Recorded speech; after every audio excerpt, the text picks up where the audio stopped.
Hello! Hello! We're back.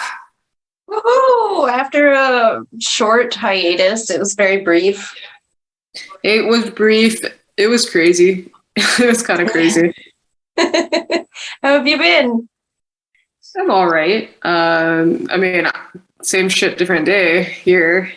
But you're in a different country, in a different part of the world, and what's that like?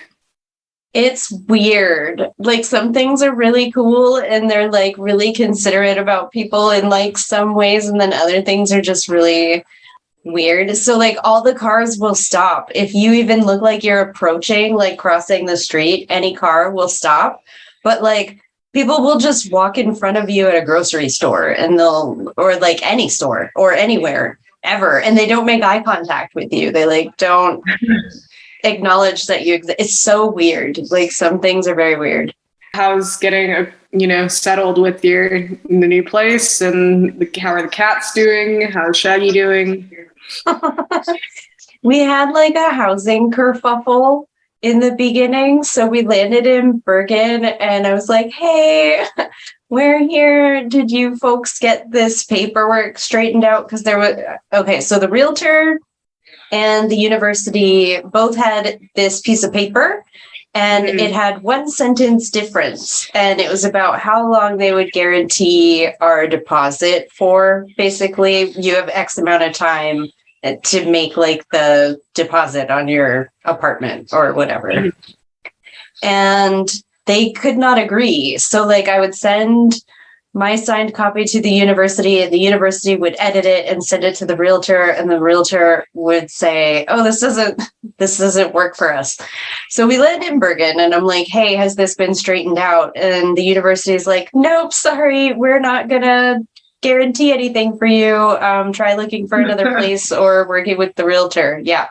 So we wound up just paying the deposit, which is something we didn't know we could do. We just would have done that. Sure. Yeah, but we couldn't move into our place. So we landed on Tuesday. We had to get a pet-friendly hotel because Wednesday we had to fly to Oslo to get the cats and fly back with them on Wednesday. And we needed a place to stay till we could get into our place. Mm-hmm. So it was a little hectic. But It worked out. Yeah. The cats made it. We thought Kara was dead when we picked her up because her carrier was like empty. It looked empty. There was just like this blanket of felt, and like it was like, where the fuck is our cat? And like we kept calling her and she didn't come out, and we're like, oh my god. So like we took a pen and we're like poking it, and I was like, oh my god, are we gonna find a dead cat right now? And like we didn't. When we lifted up the felt, she was like hiding under the, like, as low as she could go to the floor. Aww. And her eyes were so big, and we were like, I'm so sorry. But they made it there. We have a lawn Roomba, so it's an automatic grass mower, and the cats are real freaked out about that, so they don't like going outside. Yeah. Everyone's adjusting. Everyone is adjusting. Life is happening. The mister's doing okay. He had his first like full day at home today, alone, and he played music and watched videos. He's waiting for all the deliveries and stuff. Oh, sure. So, yeah. You guys are still well in the transition. Yeah. How is your cousin niece doing? She's not. I want to make it very clear that I do not technically know her. She is a relation through marriage. But yeah, that was a nuts story. For anybody listening, there was this Amber Alert that went out on the Big Island, and that almost never, ever happens. So that was a big fucking deal. And a 15-year-old girl had been kidnapped from A Bay, or Anaiho'omalu Bay, which is on the west side of the island and is a very, very popular beach. There are resorts. It was a nut story. Basically, a man kidnapped her from the beach. She spent a night with him, unfucking fortunately, and then Luckily, though, she was able to, and this is just like all of the praise for this girl's emotional and mental capacity and strength. And, she was able to convince him to take her into a public space. She was able to escape from him, and she is back with her family, and there's a trial happening. And Good. yeah, they were able to catch the guy later that day after she escaped in Ainaloa, because of fucking course he was in Ainaloa. Yeah, he's just a big fucking meth head. And it was so weird though, dude. Like, it was very like predetermined, I guess. From what I hear, he was working construction down at Ebe, which is why he had like this whole like lay of the land. But it seems like he was really just like anticipating kidnapping somebody like for a while now, because he seemed to have like a plan in place for it.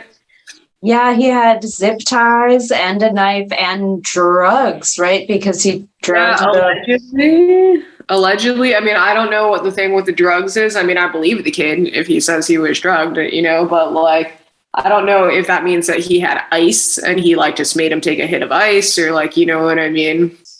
But, these kids are 15 years old. I can't imagine how fucking traumatic that situation is. And like, I hope this guy fucking rots in prison for what he did to their lives at such a young age. And yeah, it's going to span years into their future.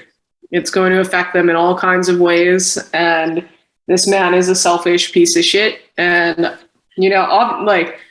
I'm not for the death penalty really, but like sometimes when you hit these situations where you've like encountered these offenders who have just made so many wrong choices, I won't go into detail on the show about what he actually did to this girl, but I can tell you that it's not good. Shit. I was hoping she got away. Yeah. Before.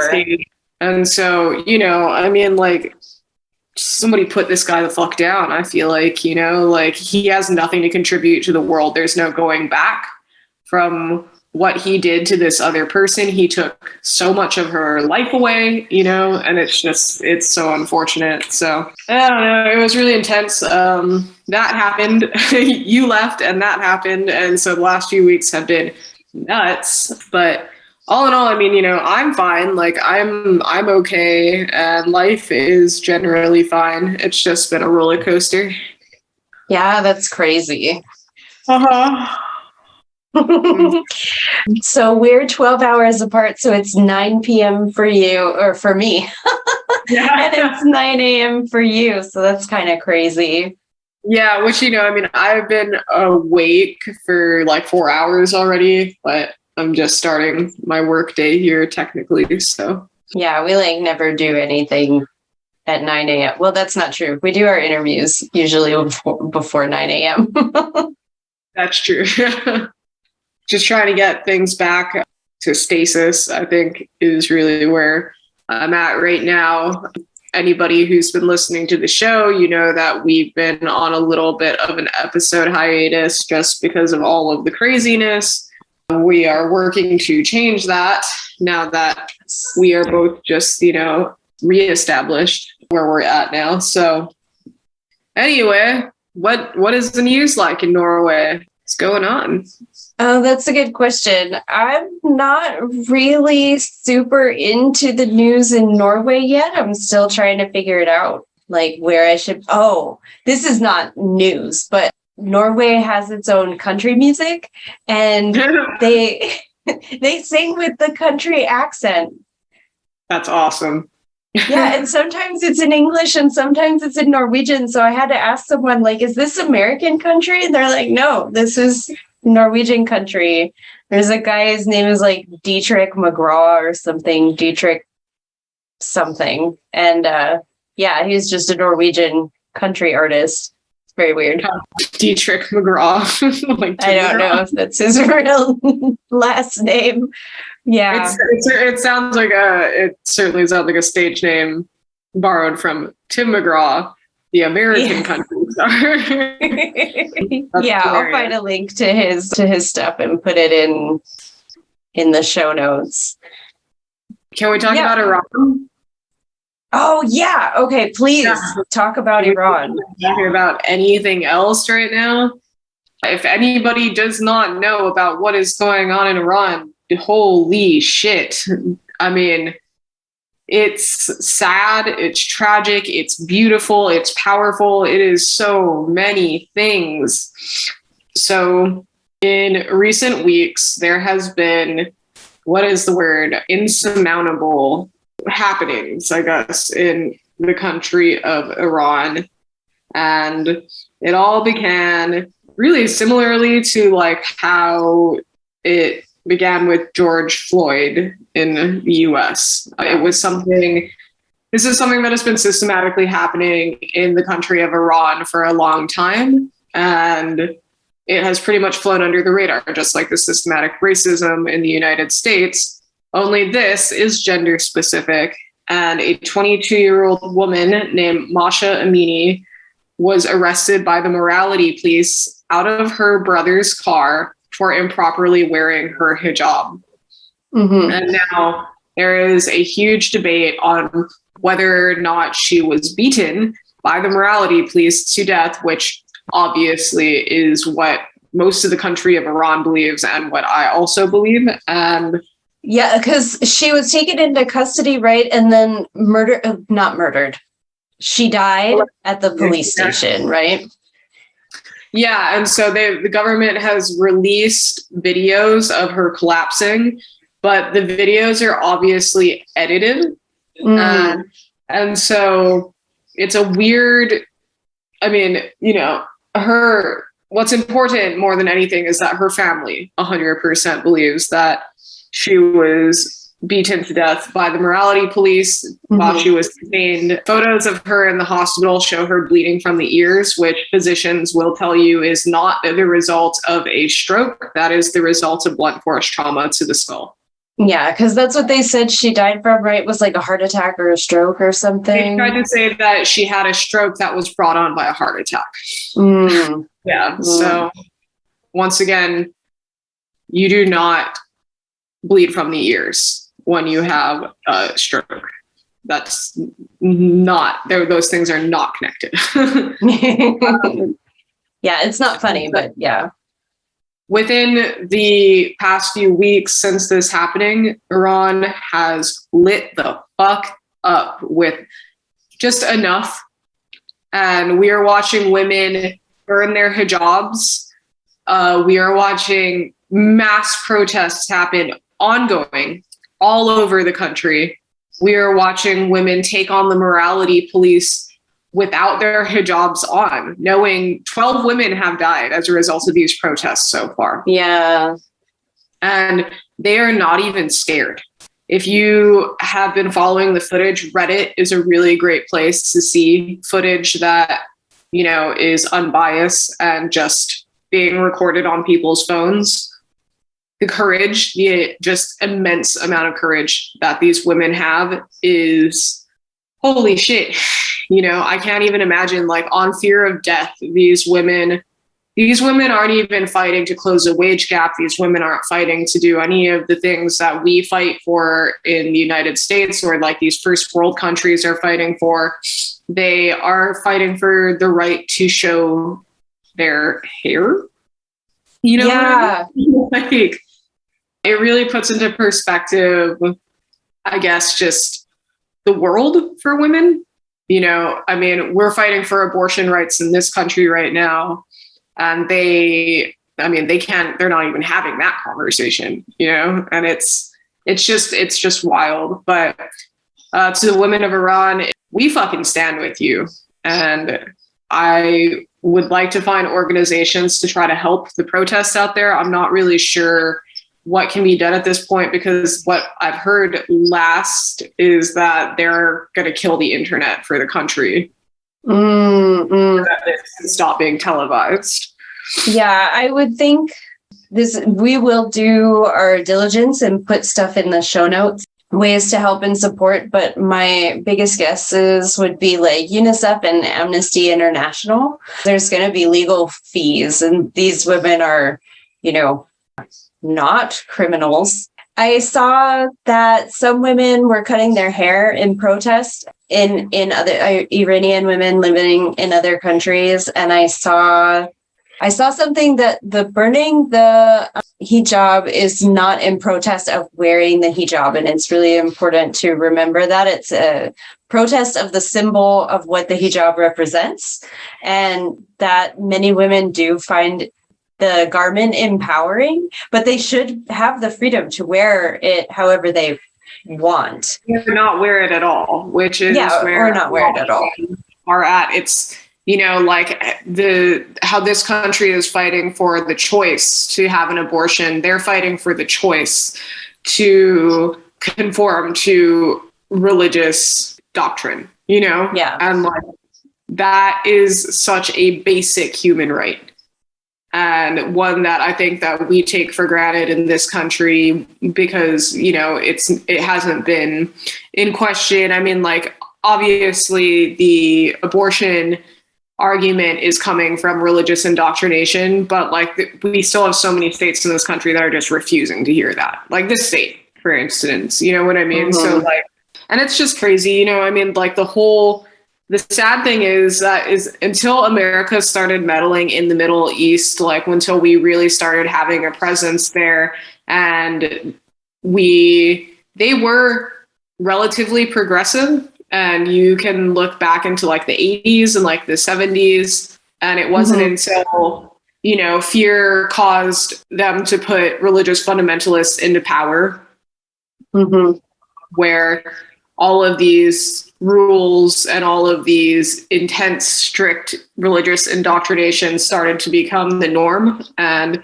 you know, women particularly have taken the shit end of the stick for it. I mean, just for anybody who doesn't know what's going on, just do your research. You know what I mean? Like, this is such an important story. And I think it's also important to realize that, like, what we do with our presence in other places directly affects them. You know what I mean? We're watching Russia with Ukraine right now. We're watching all of these things, and it's so easy to stand by and say, oh, how terrible, fuck Russia, fuck this, fuck that. But like, we're that guy too. Yeah. And we have been for decades. This actually came up at the Going Away party where someone was like, oh, but don't you think democracy is better than a monarchy? And I was like, well, not if you force it on someone. Like, it's not a choice then if you're like, this is the way, your way of life is wrong, and we're going to come in here and show you how you have to do it. And then we're watching all of these democracies that we tried to help establish in other countries just like fall apart, go back to like dictatorships. And I'm not saying that that's right or that's good, but every country needs to move at their own pace. It's not for us to go into a country and be like, your ways are wrong and your women are oppressed. I mean, granted, their women are oppressed, you know, but I don't know. We just can't force democracy on people. I mean, that's like what the whole like satire of Team America was about. Yes. You know, was just, we act like we're superheroes for the world, and it's just so ridiculous because everybody is the hero in their own story. You don't think fucking Putin is the hero in his story? Oh my gosh, he totally is. Yeah. He's uniting Russia or the USSR or whatever. Yeah. With the mobilization of Russian citizens who do not want to be involved. Like, it's so nuts. The world is a crazy place right now, but I guess it always has been, and it's just going to continue to be. Yeah, but I'm happy to hear that you're like holding it down and getting back to some normalcy, and that, you know, you folks are doing good. I saw your crazy Jenga game the other day. We were on mushrooms, so it was much crazier than, I mean, like, it's not like we were like frying on mushrooms. We had just taken a little bit of mushrooms, and it was silly. It was pretty funny. What are we talking about today? Are we talking about education? Yeah, we're supposed to talk about education. I think, you know, that's one thing that women haven't had access to around the world, and women die all the time in other countries just trying to go to fucking school. Like, what is that about? And here we are, so privileged to have the right to either drop out of school or get a doctorate, you know, like just two ends of the spectrum.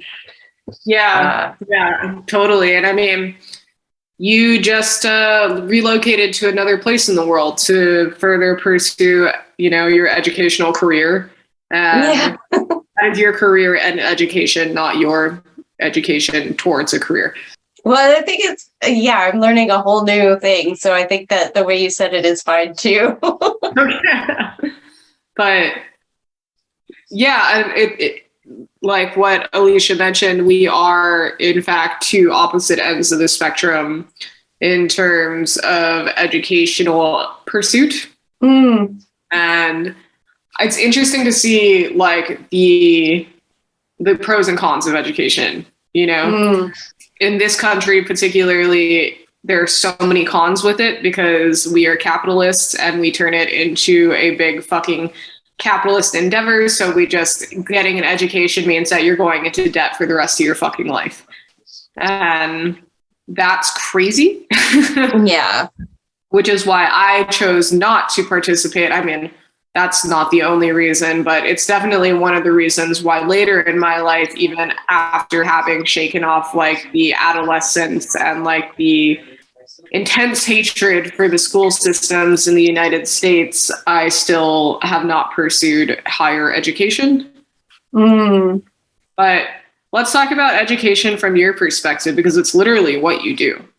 It is what I do. I believe that it is the main gateway, like, out of poverty, and more careers require some sort of specialized training to do them. Like, even if you go into a trade school, you're more likely to get hired if you've done like a preliminary degree, or if you've gone like to school for that thing and done the formal apprenticeship and everything, you're more likely to quote unquote be successful financially. I mean, I did just see that like right now in Hawaii, like the rising cost of inflation and housing far outpace like the raises that we've been getting. And we've talked before about how the raise of the minimum wage, like it's like under half of what it needs to actually be. People need to be making like $30 an hour to live in Hawaii. Because I also recognize that America is, not an enemy, but like, what do I want to say about America? Like, it's capitalist, and it's taking advantage of a lot of people, and it systematically impoverishes like Black and brown people and women.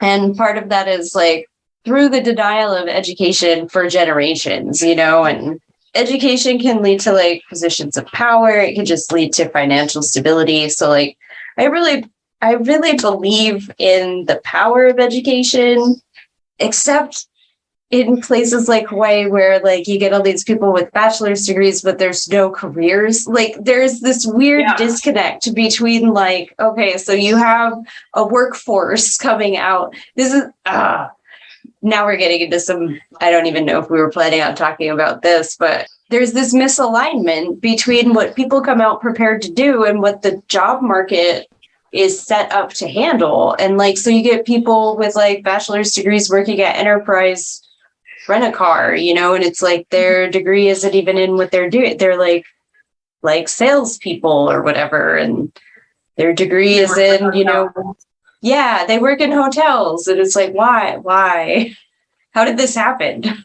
I mean, it happens because they systematically keep the economy working this way, because the biggest, export, I guess, really, or like the biggest financial stability for Hawaii is the tourism industry. And the tourism industry, those who are the corporate elite of the tourism industry in Hawaii, are benefiting specifically off the fact that they have established the most jobs. They can afford to pay the best, what I mean? And so like things like what I do as a grant writer fall by the fucking wayside. Like, I am not making as much as I should be as a grant writer in the state of Hawaii, because grant writers don't make that much in the state of Hawaii. but it's insane to think that my sister down the road, who is a restaurant server, probably makes, with a casual schedule, I am,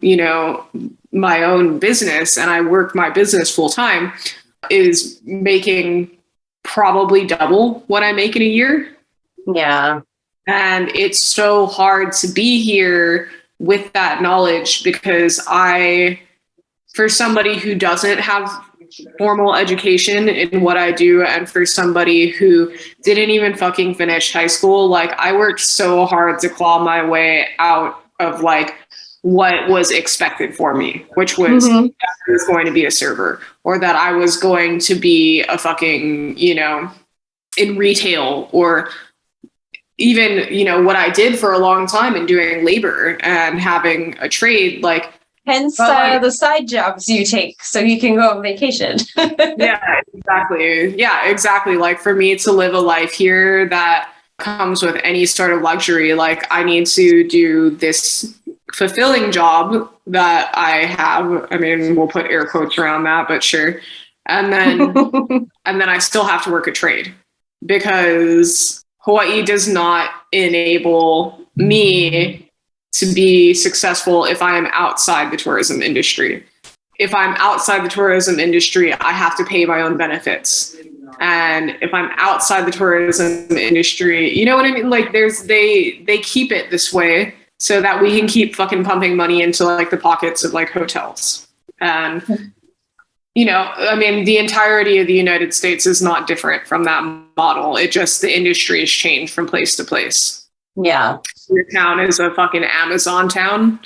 That's what you do. If or if you live in a university town, same thing. You know what I mean? Like, the people, but whoever is the like person in place, the corporate elite for that state, is going to be controlling that industry, thus like controlling this entire like hierarchy of who is middle class, who is impoverished. And like, also, I would like to say for education too, that it's crazy because like in this country, we have the rights to education, and anybody can go and get educated in this country, is like what we like to tell ourselves about. Yeah, like, it's a lie. It's a huge lie. It's a fucking lie. And it's something, and I mean, we've spoken about this on the podcast before, but like, this comes down to class. Like, this comes down to the class that you come from, and no matter how good your fucking like GPA is, if you're coming from a 4.0, you're doing all of these things. If you're coming from a fucking trailer park in buttfuck Oklahoma, you're probably not going to get into Harvard, Yeah. Like, my best friend in high school, actually, she was one of 9 valedictorians we had at our school. We had 9 valedictorians and 1 salutatorian, which is the person that comes in second place. And she applied to Harvard, and she sat on my couch crying because they didn't even write her a rejection letter. Like, oh my God. Yeah, but the salutatorian got into Harvard. And it just kind of echoes like that point. Like, even though everything was almost basically the same, like not even a rejection letter. Sure. I mean, but that is the truth behind education in the United States of America. Education is an elite class. To be educated is to be an elite in this country. And the fact of the matter is that it does work out better for certain races. It does work out better for certain tax brackets. It does work out, and that's not saying that you can't go to public, like community college here and get a degree and still have like a well-paying job and like things like that. But like, they just make the ladder a lot harder to climb. Yeah. If you are not coming from a pre-established wealth. And you climbed that ladder. You did that. And I mean, can you tell us about what that experience through academia was like? Because you didn't come from pre-established wealth. I mean. Yeah. Okay. That was sure. I am not really sure what happened, but when I was a kid, like, I was really into reading, as you were. And they had these books at the grocery store where you could do spelling and math problems and stuff, and they would come out in the summer, like to prep for the next school year. And so by the time I started school, I was on like 4th grade reading and I think 2nd or 3rd grade math. So I tested in the gifted program, and then so I had to go to a special school, and this brought like a whole other set of challenges. Like I got made fun of for like being smart. It took me a while to like find my people. College was really like high school when you're doing all your college prep and stuff. I went to a college prep high school. It was a performing arts high school, and I was a dance major.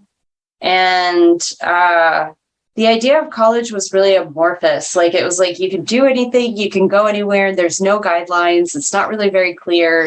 And I needed a lot of help. And I came up with a plan. A friend and I were going to go to college specifically to start a dance company because we were dance majors.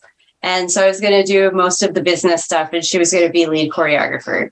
And we stopped being friends. And then it was like, okay, well, now what do I do? Like, I don't really want to follow through with this plan on my own. And so it was just, I had no like plan.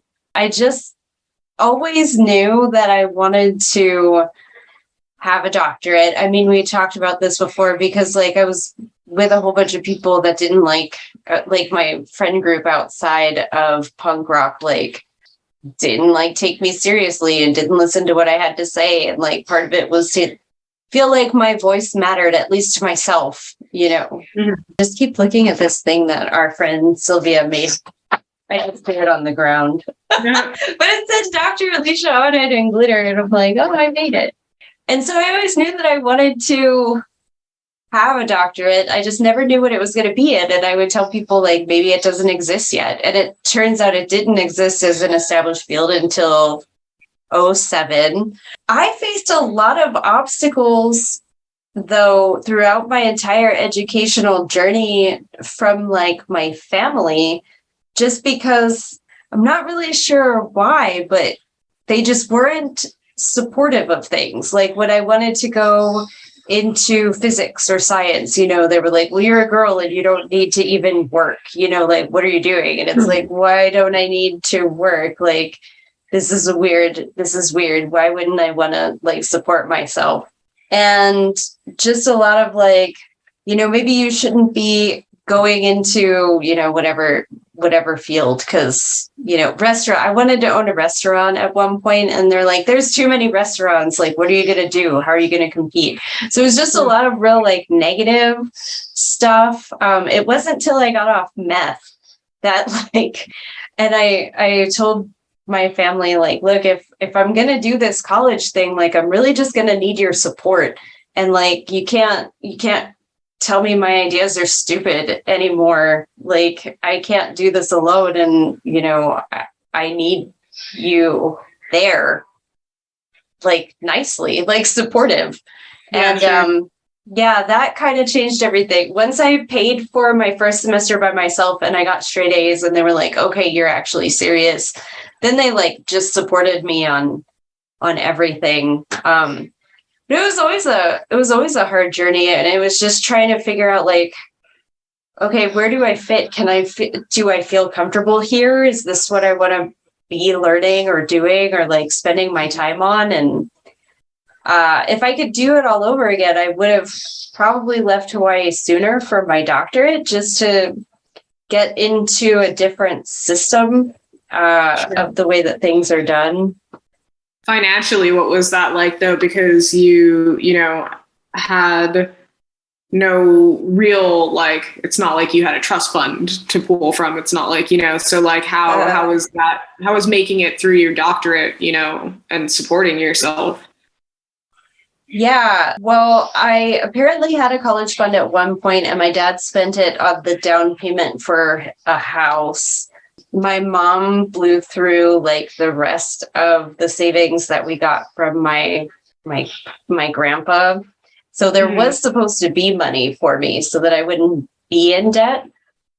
But I took out I got grant money. I did federal work study, which I think everyone should be awarded federal work study. If people want to work, I think there's so much benefit to working through college that everybody should kind of do that.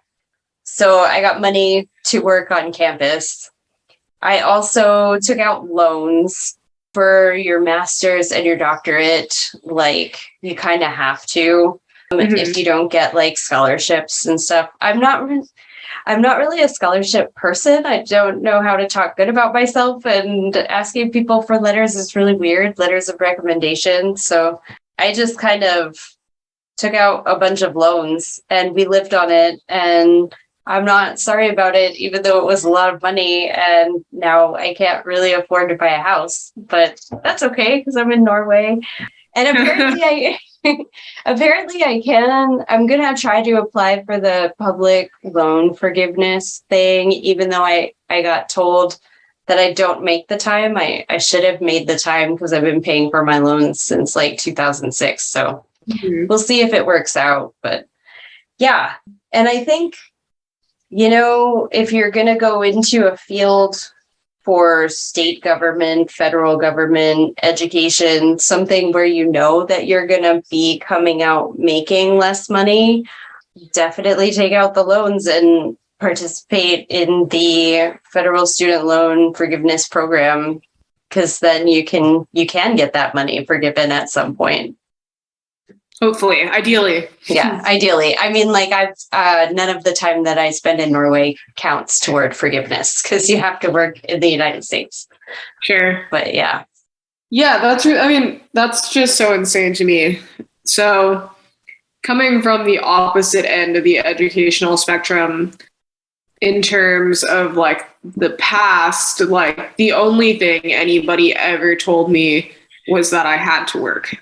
Because my parents were in the service industry, because I'm from Hawaii and my parents are from Hawaii, and it's fucking just what you do, I was never told that I didn't have to work, or that like, and being a girl never made a goddamn bit of difference because my mom was such a powerhouse, and my mom climbed the ladder, in her career from being a manager in a restaurant to being the manager of a very, very, very wealthy man's golf course that he built here. And the salary between those two varied hugely by the end of her career. So like my mom really was like a powerhouse of just a career machine. My parents are both workaholics my entire life, and I guess maybe that's a reason why education never looked that appealing to me either, is because like I watched my mother turn, a lack of an education into a very, very high paying position. Also, like, I just fucking I hated school. From when I was a little kid, I hated school just because, Hawaii, especially when I was in school, was so underserved in terms of public education that like it was a fucking joke. It was fucking daycare. Yeah. And things like racism and things like homophobia and things like just general like shitty childhood like hierarchies just ran rampant through public school systems because nobody was really monitoring that, because it was just like a fucking daycare. And so my entire experience with school was that, if you're white, someone's going to beat the shit out of you. And that's how school was when I was in school. And like, luckily I'm not, so like I wasn't on that end, but like I had a bunch of friends that were, particularly like my partner. Can you imagine what it was like being white in Pune in the 80s? Fuck me. No. And then it just taught me that if you had any ambitions to break the mold, you were a fucking idiot and you were putting a target on your back. When I was in, this is so visceral to me and like such a clear memory, but I must have been in about 6th grade, and in 6th grade in my school, you started home economics, right? One of my classes, my home economics class, literally taught us as a lesson for the day how to fill out job applications to KTA. Oh, okay. And it was like a death sentence, you know, is what it felt like. It just felt like this is what they were marching us towards. And like, now we're old enough to like maybe start thinking about applying, because the legal working age in Hawaii is 14 years old. So Yeah. by the time that I had decided that I was going to drop out of school, I just got a job. And I just kept working. And it's so funny that like my career technically, I wouldn't say is in academia, but circles definitely like the perimeter of academia. It sure does, especially like the agriculture field, which is like one of the biggest industries in education in Hawaii. It's like marine science, astronomy, and agriculture. Mm-hmm. Yeah.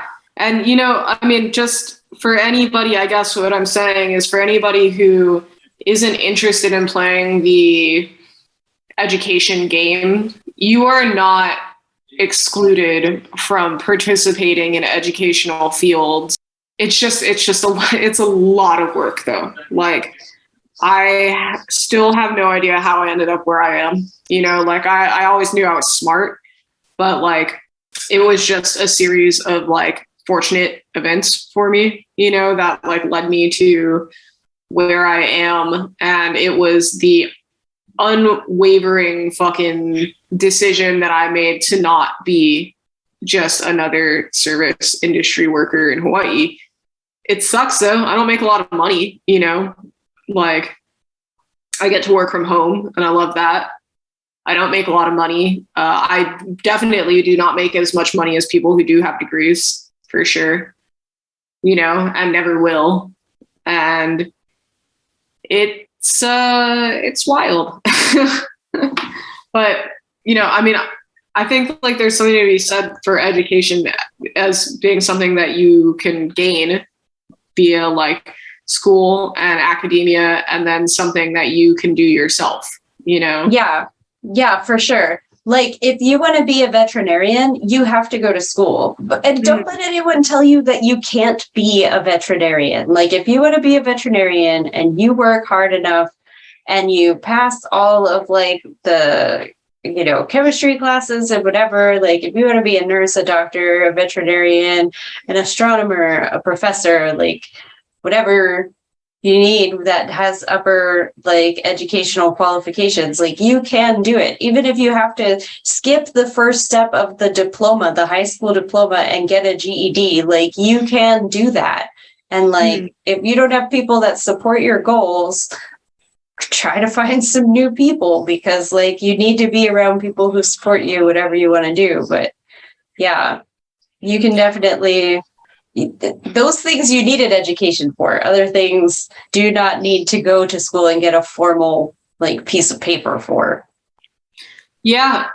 And, you know, I mean, I think the common thread that we're drawing here between both experiences with and without, you know, an educational background is that it's a fucking tough ass climb either way. Yeah. And there is no greener side of the pasture.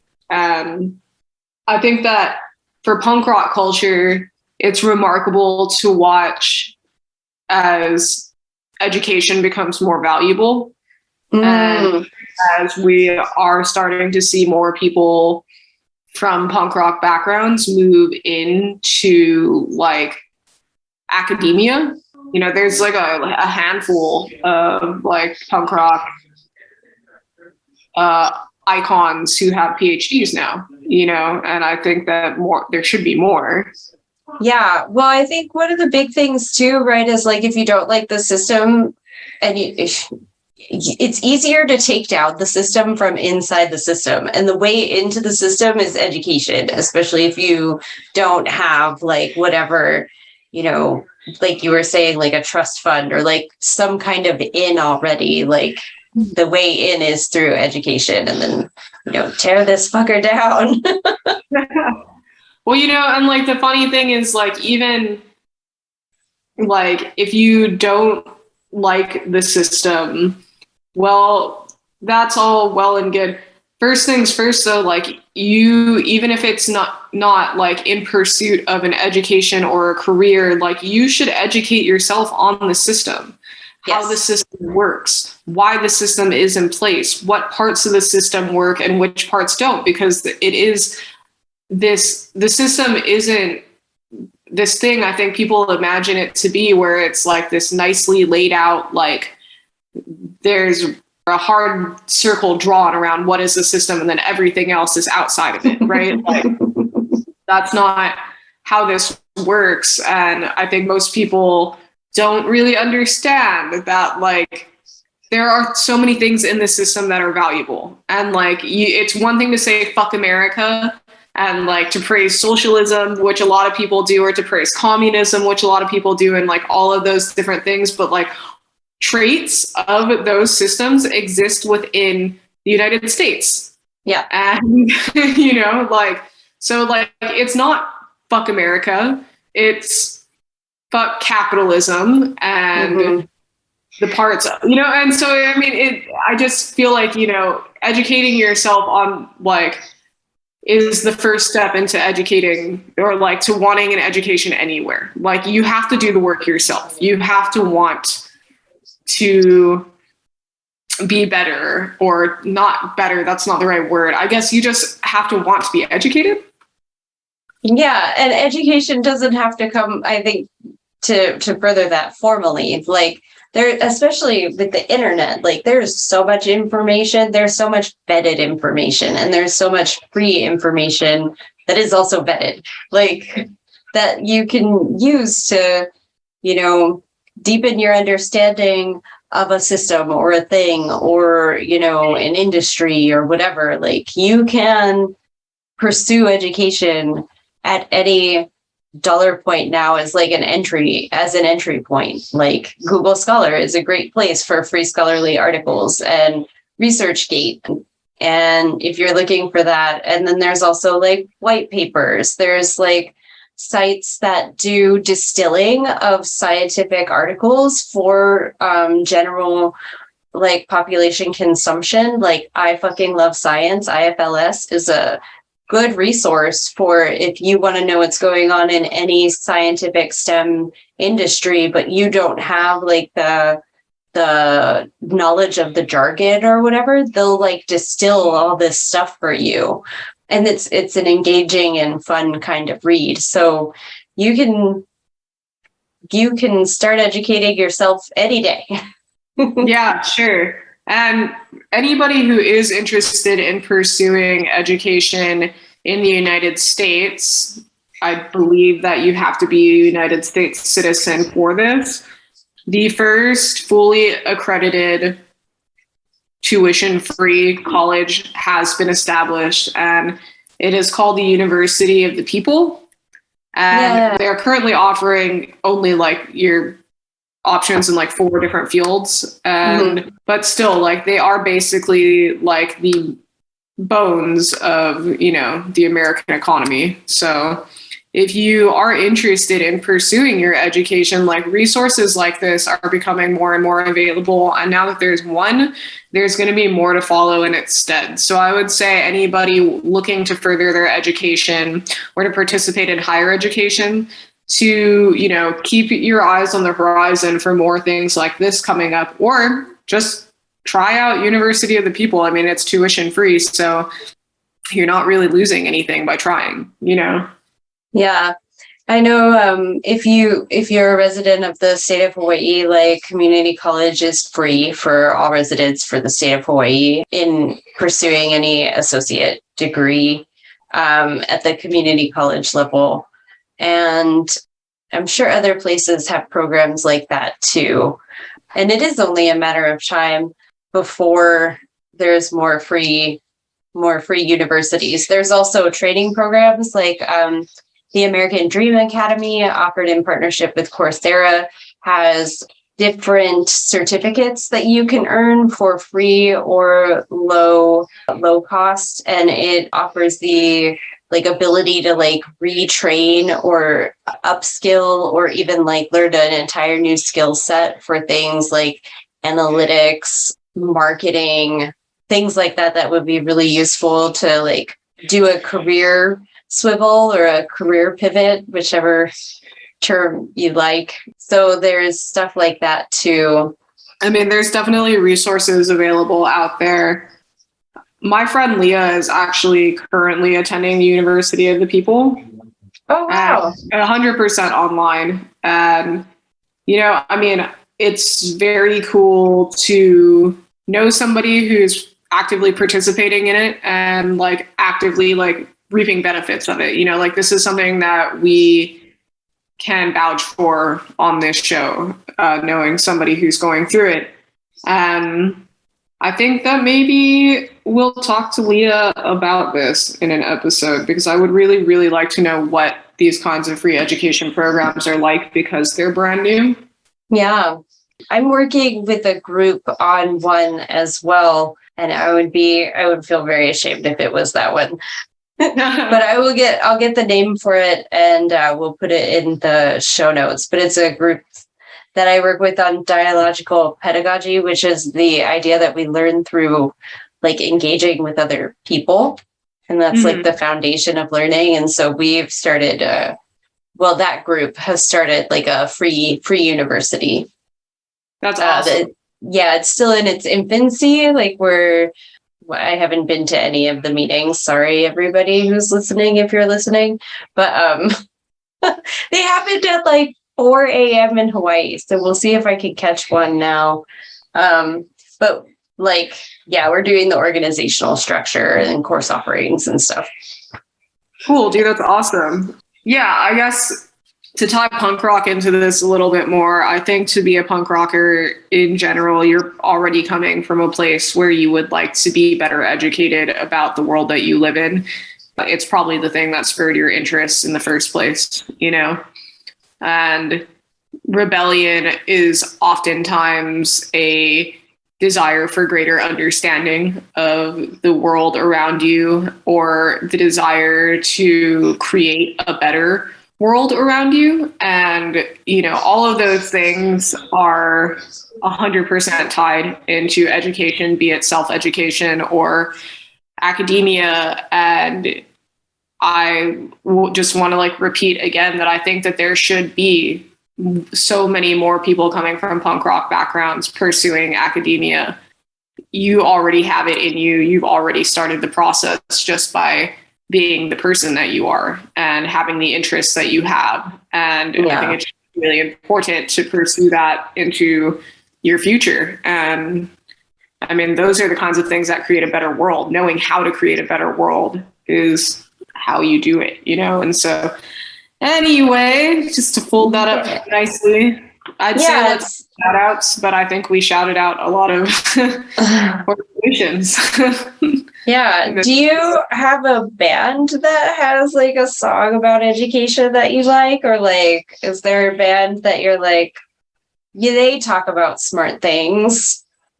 I mean, there's so many, you know, like I was saying, punk rock is by its own nature, just kind of like a smart thing, you know? I mean, not always, not when you look at like Gigi Allen and shit like that, but like, you know, I think that especially from like any anarcho bands, anybody who was particularly interested in being educated, I think, you know, punk rock is inherently smart. And if I have to like point out let's do this. From my end of the perspective, and coming from somebody who has no formal education and has none of those things, but just has an innate understanding of how the world works and the problems with society, any song by Operation Ivy is really good. And the reason that I'm bringing up Operation Ivy is because that band was formed when they were 17 years old. And to this day, listening to the lyrics that Jesse Michaels was writing as a 17-year-old are mind-blowing. And I think it just speaks to my point about like the kind of person you are to be drawn into this scene in the first place. I think that's a really good thing. And then you can yeah, we're both drawn to lyrics anyway, and what people say, the message that they're trying to convey through music. And punk rock really is a genre that like gets me like thinking. And I think being like a punk rock kid, one thing about being educated is it's one thing to like spout off things that you're educated about, and it's another thing to actually like apply them. I think that's one thing that we could all really benefit from doing with whatever our education is, wherever we decide to take it, is actually how do we apply it. One song that's been coming up a lot for me for a while that I've wanted to shout out is this band Western Addiction. It's called They Burned Our Paintings, and it's about how in times of protest, like the you know, whoever the conqueror is or whatever, they gather all the paintings and then they burn them. And it's like, well, you can burn our paintings, we'll paint 1,000 more. Like, it doesn't matter. You can't kill our culture just by, you know, burning these artifacts of it. It's just such like I'm getting chicken skin on the inside. Like, I have chicken skin like on my spine, like just thinking about it. Like, it's such a good song. Like, you can't break our spirit. You can't take away our culture. We're here no matter what you try to do. Yeah. If we're going to talk about one band that is just so fucking intelligent lyrically too, in terms of their like perception on the world, we have to talk about Protest the Hero, I think. Oh my gosh. Oh, they're not punk rock, but oh my gosh. Yeah, they're not punk rock, but like lyrically, holy shit. You know, like everything is so well written and so well thought out, and the perspectives are incredible, and just their ability to like conceptualize these ideas into songs is phenomenal. So let's shout out Protest the Hero. Anybody who wants to listen to something a little bit different, I am of the opinion that his voice can be a lot at times, but I love his voice. It's not for everybody. But, no. You know, their lyrics are, though. I think their lyrics are for everybody. Whether or not you like that genre of music, even just go through and read their lyrics. They're just so good. Yeah. Every album, pretty much. I mean, like, their new two are growing on me. Everything through Volition, like, I can vouch for, I think. Yeah. I would say Fortress is a little bit more of, like, a fantasy album, but it fucking kicks ass. It's a concept album. But, you know, before that, a lot of their music was very like either politically or like sociologically like based, and they are just phenomenal writers. So anyway, I think that's a good band shout out on both of our parts. Yay! Yeah, and then so I guess, same bat time for us next week. I'm Al, by the way. And I was thinking about this, you know, I made this announcement for last week that was just kind of apologizing for our lack of episodes. And I was kind of like playing with the idea of being like, stay tuned for season 2 of Out on an Island, because this is, you know, essentially like a whole new chapter for us. So I guess I'm just going to go ahead and call it what it is, and like, welcome to season 2 of Out on an Island. Yay! Season 2 in the house! All right. Well, you can follow us on Instagram at Out on an Island Podcast. Yeah, and you can email us at out on an island podcast at gmail.com. Yeah. And as always, guys, we always want to hear any thoughts, comments. Just, I don't know, say hi if you want to. All right. Well, bye, everybody.